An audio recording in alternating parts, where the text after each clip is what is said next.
Hey everyone, so we're back with Am.A-line Collections Presents. Today I have a special guest with me. So Am.A-line Collections has now a prime signature model, our first of ever. I know I have a couple people here and there that you're used to seeing, a couple pictures of, but this is official. It has been official since March-ish, probably a little bit before that, but first photo shoot was March. And so I'm introducing you to Skye, Dawson, our prime signature and friend and entrepreneur. Hello, hello. Thanks for having me. Yeah, super excited. Okay, so we're gonna get into a lot of different topics here because this is what we do and we like to connect like this. So, first up, I'm gonna let you tell us about who you are, where you got started. If you don't know who he is, like you can go Google him. He has a whole Wikipedia page. Anyway, so I'm gonna let you tell us about who you are and what you're doing.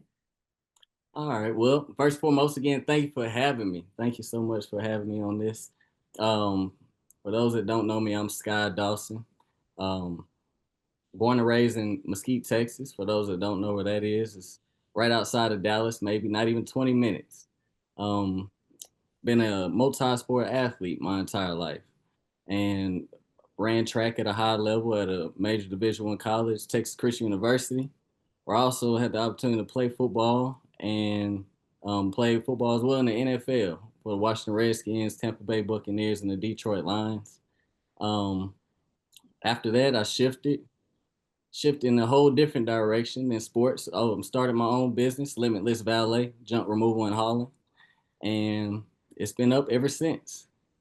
Yes, clearly. I mean, if you ask me, that's a pretty good progression. You go from being a professional athlete, which I mean, guess technically you're still always an athlete, right?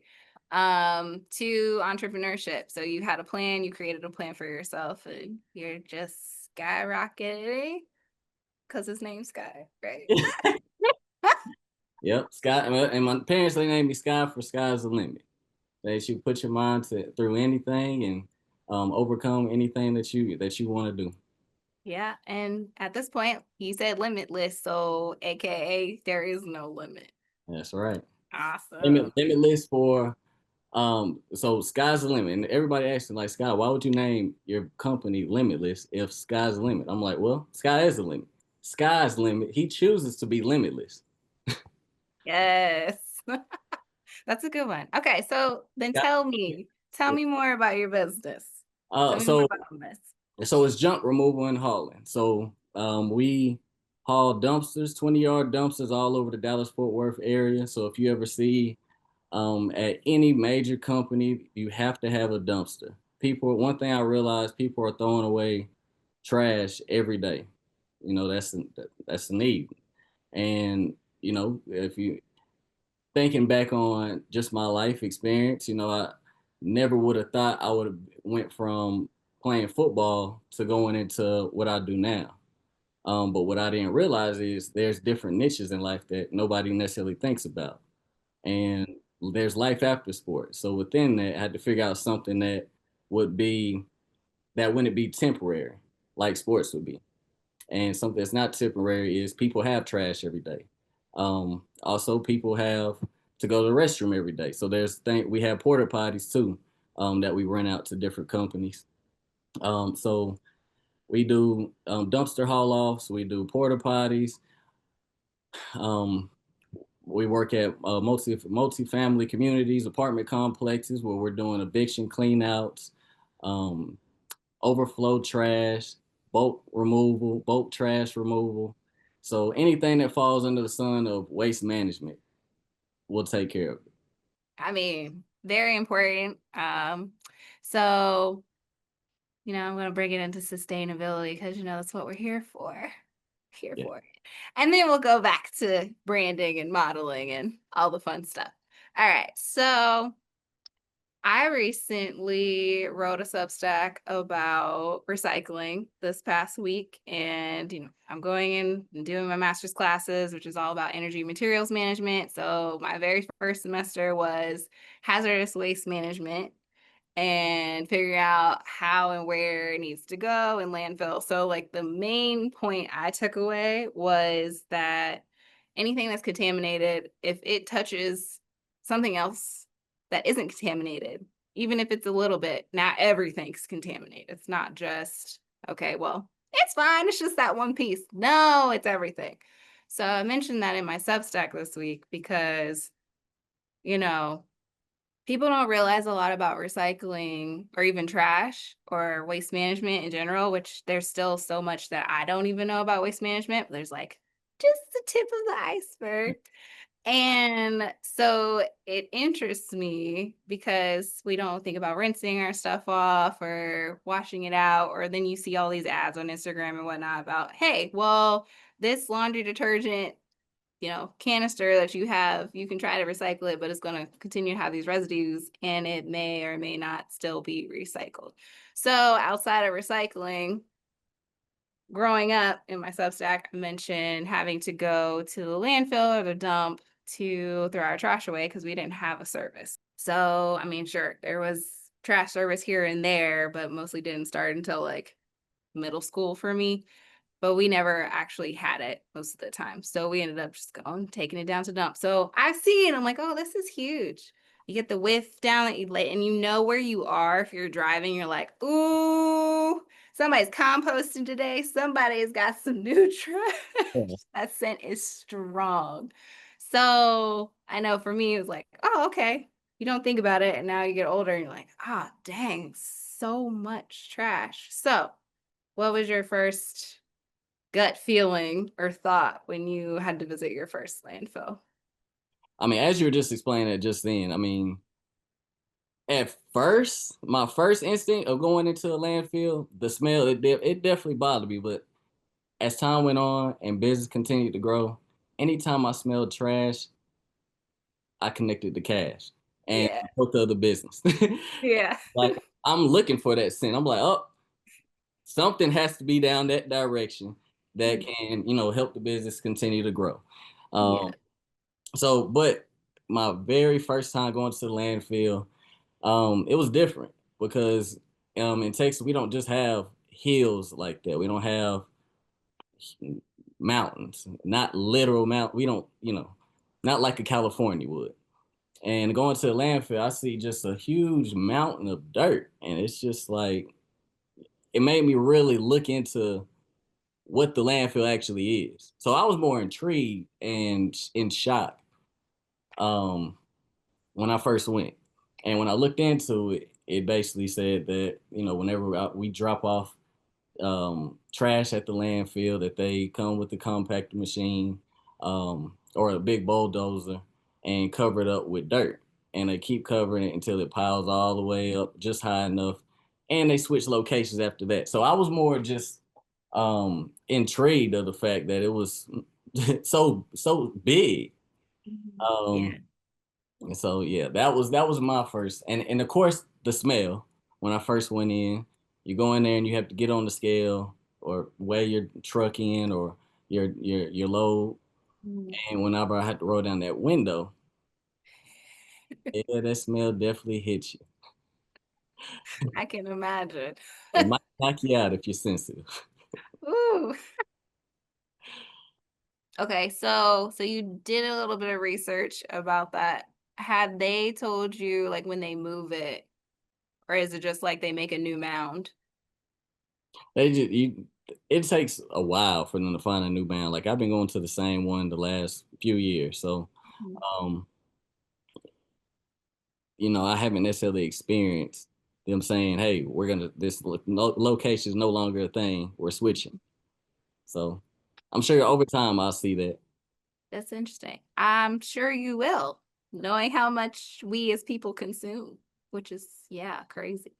I actually visited a Goodwill center today and I didn't realize all of the things that Goodwill does. So they have a baler there, which is about 11,000 pounds. And so they take these clothes if they haven't sold within a couple of weeks and they put them in the bins. And then if they don't get sold in the bins and they move them back to these balers that then get sold to whatever buyer, and then it gets exported wherever, but they have to track it so that it's not ending up in the ocean or somewhere, you know, off the coast. Right. Um, so I was like, dang. And they were talking about again how much we consume. And, over just the last couple decades, we've consumed at least as much as over 75 years from, like, decades past. So, it's like, "Okay, well, how do we slow down? Do we need more people to go to landfill?" Is the question. You said, do we need more people? What? To go visit landfill is the question. Well, I say go with caution. I'd say go with caution. That's fair. Yeah. Or maybe I could be biased. I do think everybody should get the opportunity to go visit a landfill so they can experience something completely different and they could think as deep as you're thinking when it comes to this. And the fact that you're like our business kind of work hand in hand in a way. Like I just, Mhm. I have a bulk, like I just did a bulk trash removal from a guy's house and he had just so many clothes that he's ready to throw away. And I'm loading all this up in the dumpster and I'm just like, this is when you flourish. This is when you're able to take something that somebody thinks serves nobody and you can put the scissors to it and next thing you know, voila, you done turned it into magic. You didn't turn Yeah. it into something that people could really use instead of just taking it and you throwing it as waste. Yeah. Um, yeah. So So, I'm gonna throw a statistic at you. I don't know if you've heard this. So globally, and on an annual basis, there's 92 million tons of textile waste that goes to landfill or ends up incinerated. mm, mm. And say that number again. How much? 92 million tons. 92 million tons. Mm, mm, It's a mm. lot of clothes. It's a It's a whole lot. close. Yeah. And production's not slowing down anytime soon. So there's more of that. Okay, anyway, so we're gonna pivot a little bit. We're gonna get back into you modeling. So you've been the face of a couple other things. You've modeled a couple times. So tell me a little bit more about your modeling journey and your style and how you got to Am.A-line. Oh, well, started with my modeling journey. That started back when I first went to the NFL and I started modeling with my aunt's company. And that was something I never necessarily thought I would get into. But yeah, so I started with that was back in 2013 that I first modeled.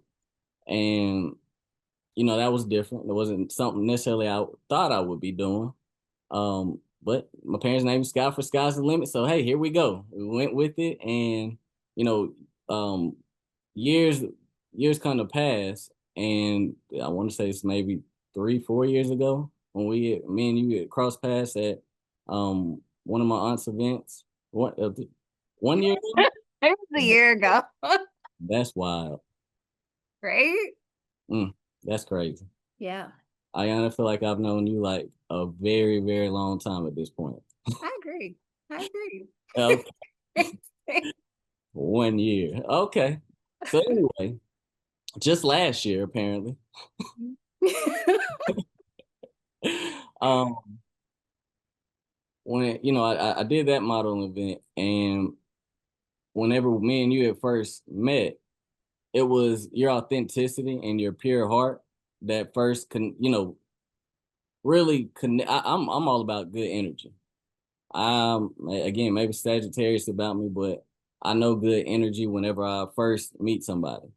And I felt that about you. And when you kind of started telling me more about um Am.A-line, it was it was just different because I'm somebody with intention, like somebody that just doesn't wear stuff just to wear it. Mhm, So I'm all about wearing things that mean something, that has a meaning to it. mhm. And when you brought it to my attention, one that you're what do you call it, circulating? Um, Yeah, circular fashion. fact, Redesigning. Yeah, Yeah. redesigning, like turning one person's trash into a treasure, like that's my business.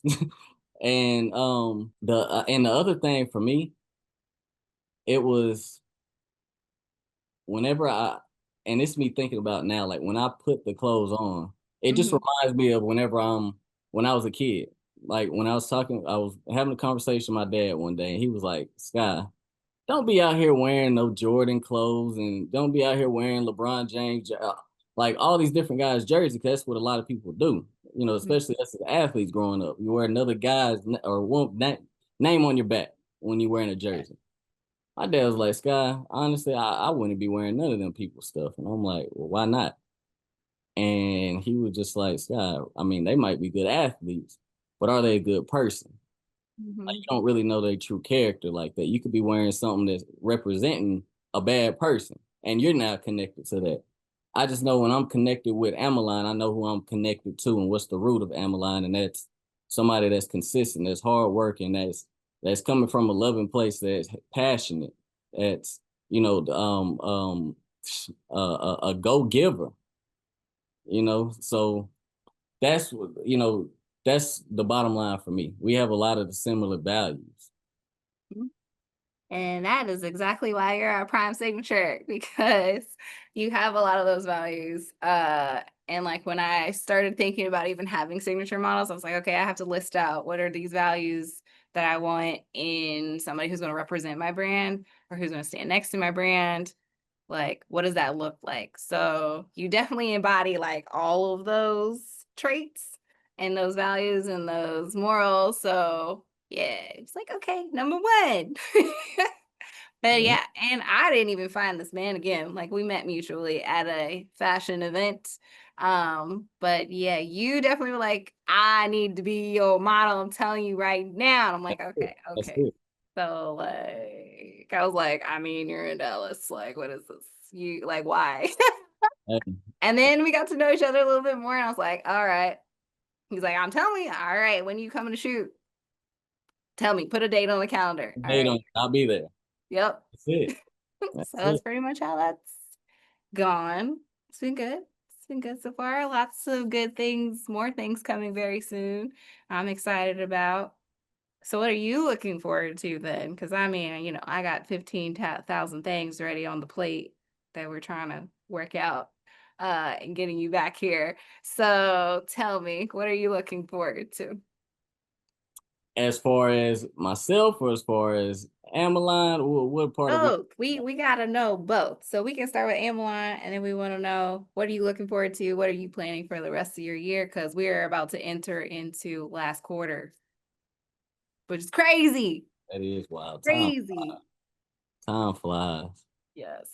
Yeah, so as far as Am.A-line, I'm looking forward to seeing it continue to grow into something timeless, something that people wear, and it because one thing about Am.A-line is it reminds me of kind of like how a polo is. It just doesn't go out of style. It's not something that's just outdated. And yeah, I'm looking forward to more people to be aware of Am.A-line and to embody that and to continue just to watch it grow. Yeah. Cool. Um, and in my personal life, just to get 1% better every day. 1% better every day. I realize in life um if you continue to grow and develop yourself, you could do so much more for the people around you. Yep. You continue to grow into just being a better, genuine, pure-hearted person and work on yourself. You know, a lot of people think that's selfless or selfish, but I see it as selfless because selfish is just going through life aimlessly and doing things with no intention and not Mhm. trying to build anything and starting with yourself. You're your biggest business that um you'll ever will have to work on. Yeah. Regardless if you actually have a business outside of you, you are the biggest business. And that's what I'm about. Just getting 1% better every day and just being a better person. Love it. Yeah. I love what you said too, because my grandma stressed to us growing up. How are you going to take care of somebody else if you can't take care of yourself? Mm, come on. So again, like you just said, you gotta take care of you first. You gotta be able to navigate the world, however that is, in order to be able to help other people. And I know there's a lot of quotes like if you want to help yourself up, help someone else up, and that'll help you up as well. But it's like, all right, yeah, but also you gotta help you first because if you don't have the water to give from the well in the first place, then Come you're on. giving from a place of desertion and dehydration and negativity. Come on. Come on. They got water the well, right? That's right. That's right. I always connect everything back to an athlete standpoint or sports perspective. And one thing about me, I lift weights every day. I go to the gym all the time. And I got friends that be like, "Yeah, I mean, you're strong, like you're swole already. You built up muscle, but at this point, you're not even an athlete. You're not a football player no more. So what's the point? Like, why are you continuously building your muscle?" And I'm like, "Oh, y'all just don't get it." It's like the more I go to the gym and lift these weights and my arms or my legs, and I start getting bigger or stronger, more muscular. I see muscles getting bigger as my cup getting bigger. Mhm.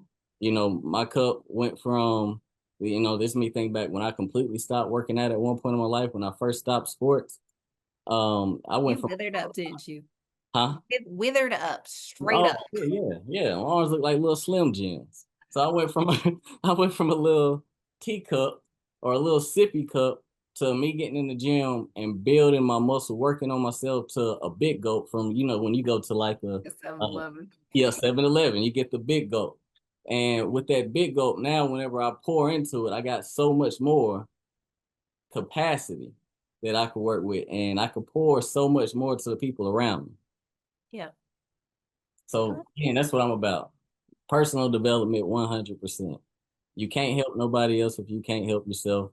And I think that really a huge part of that has to do with your Mhm. environment that you surround yourself around, and the people that I can not even just the people that you attract, but the people that you allow to stay in your capacities, to stay in your life. Uh, Mhm. if you hang around three negative people, you'll become number four. You hang around four positive people, you become number five. It's simple as that. And again, that goes back to why we're even on this call to begin with. Because when I felt and seen your energy and how passionate that you are about what you're doing, I mean, hey, I can't help but to continuously want to be a part of something or be around someone like that, So Well, anyway, so we've had this wonderful conversation with Skye. I'm super excited and I appreciate you joining us. And until the next time, you'll be seeing his face on Am.A-line Collections site. So you can always follow us on Instagram and the website. And where can they find you, Skye? you can find me on limitlessvalet.com. All right. Any handles you got? Handles the Skye Dawson on Instagram, Facebook. You just type in Skye Dawson. As All far as right. business pages, again, limitlessvalet.com is the website, and Limitless Valet Instagram, Limitless Valet on Facebook. Awesome. All right. Well, thank you again. All right, thank you for having me.